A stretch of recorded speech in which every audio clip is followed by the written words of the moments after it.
Fala pessoal, sejam bem-vindos a mais uma aula para o nosso curso da certificação CPA 20. Eu sou o Prof. Renan Duarte e estou vindo aqui só para lembrar vocês de quem quiser ter acesso ao curso completo, com todos os slides que eu venho utilizando nas aulas, com a apostila completa, com banco de questões, com mais de 800 questões comentadas e também materiais de resumo direcionados para a revisão. Cliquem no primeiro link na descrição ou então nos comentários fixados para que vocês tenham acesso a esse material completo. E no mais, não esqueçam aqui de deixar o like, se inscrever no canal e bora para mais uma aula. A gente vai falar um pouco sobre as finanças comportamentais. Ela é um contraponto da finança tradicional. A finança tradicional, ela enxerga o investidor apenas como um indivíduo racional, livre de apego emocional, que toma suas decisões considerando uma análise objetiva. Mas como a gente sabe que na prática não é isso que sempre acontece, existe o campo das finanças comportamentais que vão avaliar características pessoais do comportamento do investidor. Então, aqui a gente vai estudar como as emoções e também os vieses cognitivos influenciam as decisões financeiras, desafiando a noção de racionalidade perfeita dos mercados.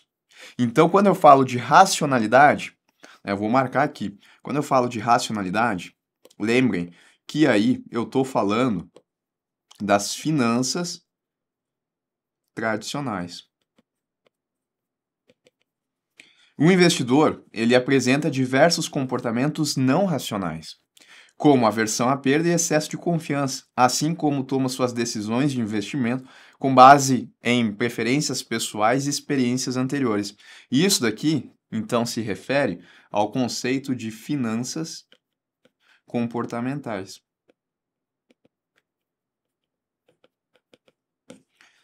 Durante os processos de tomada de decisão, os investidores eles formam certas crenças e julgamentos pessoais que são apoiados em atalhos mentais, denominados de vieses cognitivos, os quais o levam a cometer, em certas situações, erros sistemáticos.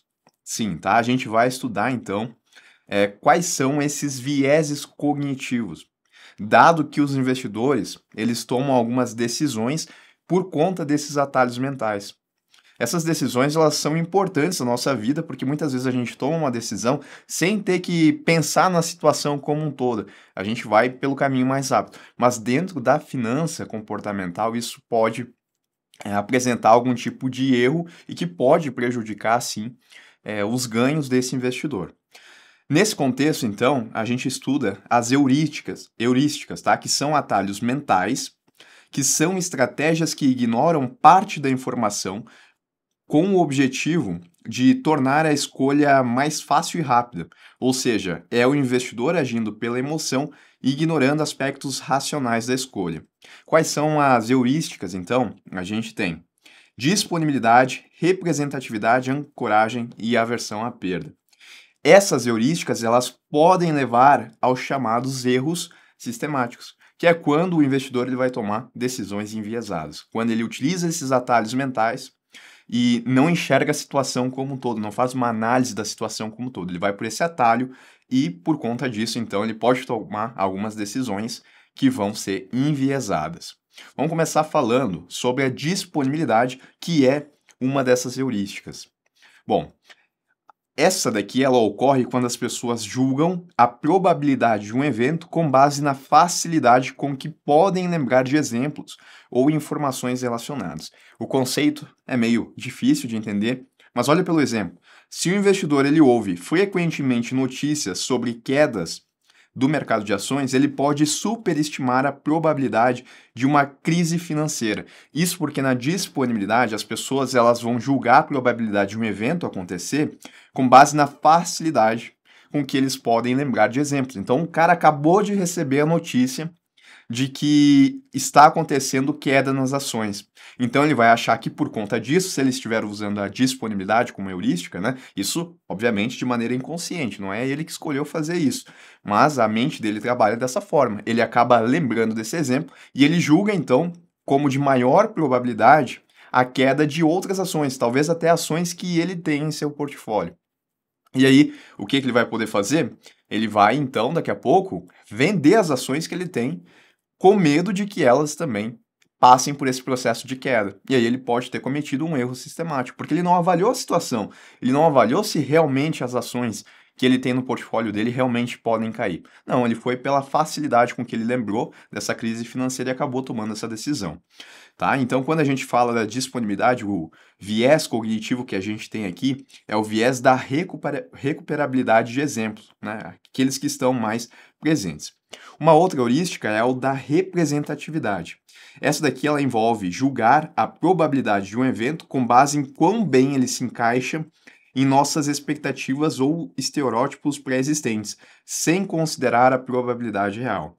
Vamos por exemplo que fica mais fácil. Um investidor ele pode ver uma nova empresa de tecnologia com um produto inovador e assumir, com base em sucessos passados de outras empresas de tecnologia, que esta também será bem-sucedida, ignorando a análise financeira detalhada, tá? Então, ele tem um estereótipo de que empresas que tenham produtos inovadores são empresas bem-sucedidas. E com base nisso, ele julga a probabilidade de uma nova empresa que tem esse tipo de produto de que ela também vai ser bem-sucedida, sem considerar uma análise financeira em cima disso. A representatividade, ela leva ao viés de confirmação. Outro que eu tenho aqui também, a ancoragem. Ela acontece quando as pessoas se baseiam ou ancoram em uma peça de informação específica ao tomar decisões, mesmo que essa informação ela seja irrelevante. Então, se o preço inicial de uma ação é muito alto, um investidor pode continuar a avaliar a empresa como valiosa, mesmo que não haja fundamentos financeiros que suportem tal valorização, né? Então, o cara ele olha a ação de que ela está, por exemplo, vamos supor aqui, R$ 150 cada ação, e ele olha uma outra, onde a ação ela custa R$ 50, isso quer dizer alguma coisa? Não muito, né? Porque daqui a pouco, o que aconteceu aqui é que aconteceu talvez um agrupamento de ações para ficar com um valor maior, mas não quer dizer que essa empresa ela seja mais valiosa do que essa. Vai depender do número de ações que cada empresa tem, e aí a gente multiplica para saber o valor de mercado. Mas ter um valor mais alto não significa que tem um valor de mercado maior. E com base nisso, então, o investidor ele está cometendo aí o viés de ancoragem dentro da heurística de ancoragem. A versão à perda, essa é mais tranquila, tá? Ela descreve a tendência de as pessoas preferirem evitar perdas a obter ganhos equivalentes. As perdas elas são sentidas mais fortemente do que os ganhos. Sim, geralmente é dessa forma, principalmente nos investimentos, né? Uma coisa é ganhar R$ 1 em cima de uma ação que a pessoa tem que custa R$ 100 cada ação. Ela ganhou 1%. Ela vai ficar feliz se isso acontecer de um dia para o outro. Mas ela perder 1% de um dia para o outro, se ela tem essa aversão à perda, ela vai sentir muito mais do que ter ganho esse R$ 1, tá certo? Foi também uma perda de 1%, mas ela sente mais. Um investidor, ele se recusa a vender uma ação perdendo valor, esperando recuperar a perda, mesmo diante de análises que sugerem a venda. Isso ocorre porque a dor de realizar uma perda é mais intensa do que a perspectiva de potenciais ganhos futuros. Mais um exemplo aí em relação, então, à heurística aqui de aversão à perda. Ela leva ao viés de aversão à perda. Bom, ainda nesse contexto aí de finanças comportamentais, a gente tem o framing. O que é ele? Dentro de uma economia comportamental, ele refere-se ao fato de que as escolhas das pessoas são influenciadas pela forma como o problema ele é expresso. Como assim? As pessoas acabam respondendo de forma diferente de acordo com a maneira com que um problema lhe foi apresentado, ainda que a informação apresentada tenha sido a mesma. Tá? Então, olha esse exemplo. Existem 2 programas para combater uma doença que infectou 600 pessoas. Um programa para combater uma doença que infectou 600 pessoas. E as pessoas devem escolher entre um desses 2 programas. O programa A, ele garante a salvação de 200 pessoas. O programa B, ele oferece uma chance de 1/3 de salvar todas as 600 pessoas e uma chance de 2/3 de que todas morram. Tá? Programa A e programa B. É dado isso para as pessoas. Geralmente, tá? Não é regra, mas geralmente as pessoas vão escolher o programa A, que garante a salvação de 200 pessoas. Tá aqui, né? A maioria escolheria o programa A. E se fossem apresentados outros 2 programas? O programa C, ele resulta na morte de 400 pessoas. E o programa D, ele tem 2/3 de chance de causar a morte de todas as 600 pessoas e 1/3 de chance de salvar todas. De novo, né, as pessoas vão procurar aquele programa que aparece a ênfase de salvar as pessoas. Então, provavelmente escolheria um programa D, apesar do dilema ser o mesmo nas duas situações. A gente está falando exatamente da mesma situação em todos os programas aqui. O que está mudando só é a forma como ele está estruturado, né? Porque se eu falei que o programa A ele salva 200 pessoas, eu posso entender, então, que as outras 400 pessoas não vão ser salvas. E ainda assim, né, eu acabo fazendo escolhas diferentes por conta da ênfase na palavra de salvar.